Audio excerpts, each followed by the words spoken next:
There is a lot of fear and confusion surrounding the coronavirus called COVID-19, and it doesn't help that some elements of the media have been firing off information many consider fear-mongering. Fear is the last thing anyone wants to spread, since even a global pandemic doesn't mean it's the end of the world as we know it. The information on the virus is limited at the moment, as there will need to be a great deal of study before it is fully understood. In the meantime, information is power, so this list contains 10 things you should know about COVID-19 and how best to protect yourself from misconceptions, misunderstandings, and outright media lies about it. This information is just the tip of the iceberg, so keep up to date on outbreaks in your area from official sources, and everything should be fine. 10. What is a coronavirus?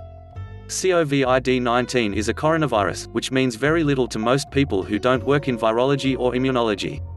A coronavirus is a group of viruses that can infect mammals and birds. In humans, they can cause respiratory tract infections, many of which can be treated with over-the-counter medication. The so-called common cold is the result of a coronavirus, and while most are well understood and rarely more than an inconvenience, some can be lethal. COVID-19 refers to the outbreak of the disease, which is broken down as coronavirus disease 2019. The virus itself also has a name, but it's a bit of a mouthful: severe acute respiratory syndrome coronavirus 2, or SARS-CoV-2. Part of that acronym may be familiar, seeing as the world already went through a similar outbreak of SARS in 2003. The viruses are related, and it wouldn't be out of the question to call this new outbreak SARS 2.0, though you likely won't hear any professional virologists say that in the media. Regardless, COVID-19 is a coronavirus, and it is spreading, but that's not a cause for alarm. Rather, it's a cause to prepare and protect ourselves in much the same way we do when it's cold and flu season. 9. Where COVID-19 originated? It's well known that the virus was first seen in Wuhan, China, but it's not fully understood exactly where it originated. COVID-19 is likely a zoonotic virus, which means it can be transmitted between animals and people. This has led researchers to look for animals that might have originally carried the disease. There are a lot of similarities between COVID-19 and two bat-derived strains of beta coronavirus, which means they are likely related. Because the viruses share about 96% of the same genes, it was initially believed that bats were the source of the outbreak, which was pinpointed to the Wuhan seafood market, where exotic animals are sold. As time went on, and more research was conducted, Chinese researchers were able to determine that COVID-19 shared 99% of the same genetic information as a similar virus that infects pangolins. This suggested that pangolins may have been an intermediary host for the virus, but the research wasn't officially published, and much of the analysis remains unconfirmed. While determining the precise origin might help virologists better understand COVID-19, doing so isn't entirely necessary in combating the spread of the disease, now that it's been released into the human population. 8. How COVID-19 is transmitted? Since the first day the world learned about the Wuhan coronavirus, the fear of it spreading began to rise. How was it transmitted, and what could be done to limit its transmission? People have always feared Ebola, but that's far harder to catch than something like a coronavirus, and it's all about what it infects and how it is transmitted. COVID-19 causes a respiratory infection, and it's through a person's respiration that it spreads the easiest. There are two known means by which the virus spreads: person to person and through contact with infected surfaces. In a person-to-person situation, the virus can be spread through close contact, which is generally considered to be a distance of 6 feet. The way a person can pass it on is through respiratory droplets, which are produced when a person coughs or sneezes. Covering one's mouth when this happens helps alleviate the spread of the disease, and infected people should wear a face mask to reduce the risk of transmitting it to someone else. But please heed the Surgeon General's warning and don't buy a mask unless you need one. The other way it is spread is through a surface contaminated with the virus. A countertop could have been in the pathway of a sneeze, which carried COVID-19 to its surface. Touching that, and then touching your mouth, nose, and possibly the eyes can result in infection. 7. How COVID-19 is detected or confirmed? One of the biggest issues with detecting COVID-19 in a patient is that it presents much like the common cold. To combat this, researchers across the globe have been scrambling to come up with a way to test for the presence of the virus, and this has resulted in several different testing methods. One of the best ways to check for the virus isn't to see if you can find the virus in a person's body, it's to find the antibodies the body produces to fight the infection. The tests that look for antibodies are called serological tests, and a firm in Singapore may have perfected a means of conducting this type of test to find COVID-19. Antibody tests are probably the fastest and easiest way of detecting the presence of COVID-19, but it isn't the only way. There are tests currently being used around the world, which look for the virus genetic information in a person's saliva, mouth, nose, and anus. These tests use the polymerase chain reaction (PCR) method, which is a process in molecular biology that rapidly produces billions of copies of DNA for study. While these tests can detect the presence of COVID-19, they cannot identify people who were infected and ultimately cleared of it. 6. Who is at risk? There is no known immunity to COVID-19, which means that everyone is at risk of catching and spreading the infection. That doesn't mean this is a perfect time to panic. Just because you might become infected doesn't mean you're going to fall over dead in a few hours. COVID-19 can be dangerous, but like most infections, certain portions of the population are more at risk than others. Young children, healthcare professionals, the elderly, and people with a compromised immune system are the ones who are most at risk of becoming seriously ill from COVID-19. When a healthy adult contracts the virus, there's a possibility that they will not show any symptoms at all, and won't get sick. This is one of the reasons the virus has managed to escape the confines of Wuhan, China, to infect the world. Infected people who are asymptomatic become unknown carriers, and even when an otherwise healthy adult does show symptoms, they are often mild and comparative to the common cold. 5. What are the symptoms of COVID-19? The first part of this block is going to list the symptoms associated with COVID-19 that shouldn't scare anyone, but the last bit will be all about the more dangerous aspects of the disease.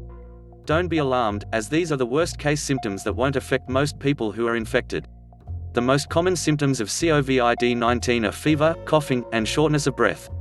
These are the same symptoms most people get from the common cold, but they are the mildest possible symptoms a person can experience. For those who are under a greater deal of risk due to a compromised immune system, or meet the criteria previously mentioned, symptoms can become far more severe. COVID-19 can increase the chances of contracting pneumonia, it can cause multiple organ failure, and in some cases, it can result in death. These are the most severe cases, though all are of concern due to the ease by which it can be transmitted from person to person.